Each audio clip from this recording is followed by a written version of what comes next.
श्री कृष्ण ने अभिमन्यु को चक्रव्यूह से क्यों नहीं बचाया, जबकि अभिमन्यु उनकी बहन के पुत्र थे।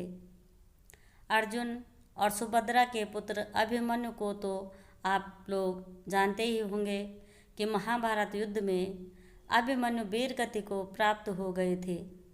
लेकिन बहुत से लोगों के मन में यह प्रश्न अवश्य होता होगा कि आखिर सर्वशक्तिमान श्री कृष्ण ने अपनी ही बहन सुभद्रा के पुत्र अभिमन्यु को क्यों नहीं बचाया था, जबकि अर्जुन और पांचों पांडवों की युद्ध के अंत तक उनके रक्षा कवच बने रहे थे, तो अभिमन्यु को क्यों मर जाने दिया। अगर चाहते तो लीलाधारी भगवान श्री कृष्ण अपने सुदर्शन चक्र भेज अभिमन्यु को चक्रव्यूह से बाहर ले आते और अभिमन्यु का वध नहीं हो पाता, परंतु श्री कृष्ण ने ऐसा नहीं किया।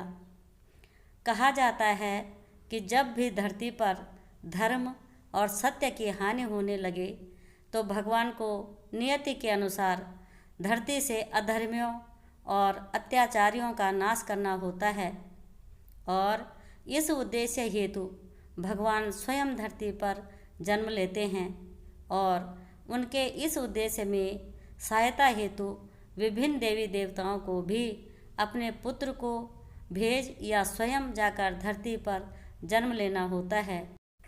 ऐसा ही जब द्वापर युग में भगवान विष्णु ने श्री कृष्ण अवतार में जन्म लिया था, तब ब्रह्मा जी ने और सभी देवी देवताओं को भी श्री कृष्ण की सहायता हेतु धरती पर जन्म लेने का आदेश दिया था। ब्रह्मा जी के इस आदेश का सभी देवी देवताओं ने स्वागत किया था, परंतु चंद्रमा ने इस आदेश का विरोध किया और अपने पुत्र वर्चा को पृथ्वी पर जन्म लेने से इनकार कर दिया।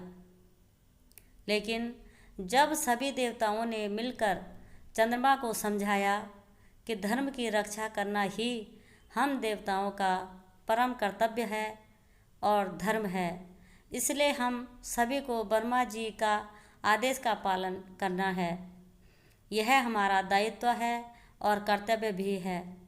सभी देवताओं के समझाने पर चंद्रमा मान तो गए, पर फिर भी उन्होंने एक शर्त भी रख दी कि यदि मेरा पुत्र धरती पर जन्म लेगा तो वह ज़्यादा दिनों तक धरती पर नहीं रुकेगा और महाभारत युद्ध में अपना कार्य समाप्त होते ही वह मेरे पास लौट आएगा।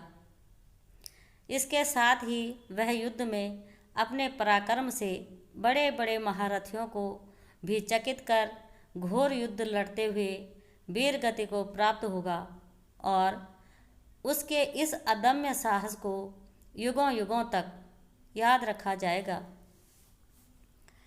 चंद्रमा पुत्र वर्चा ही अभिमन्यु थे, जिसने धरती पर ब्रह्मा के आदेश का पालन कर श्री कृष्ण की सहायता के लिए जन्म लिया था। चंद्रमा की शर्त अनुसार ही श्री कृष्ण ने अभिमन्यु की नियति में दखल नहीं दिया और अभिमन्यु महाभारत युद्ध में वीर गति को प्राप्त हो अपने पिता चंद्रमा के पास चले गए। पूरी कहानी सुनने के लिए बहुत बहुत धन्यवाद। जय श्री कृष्णा।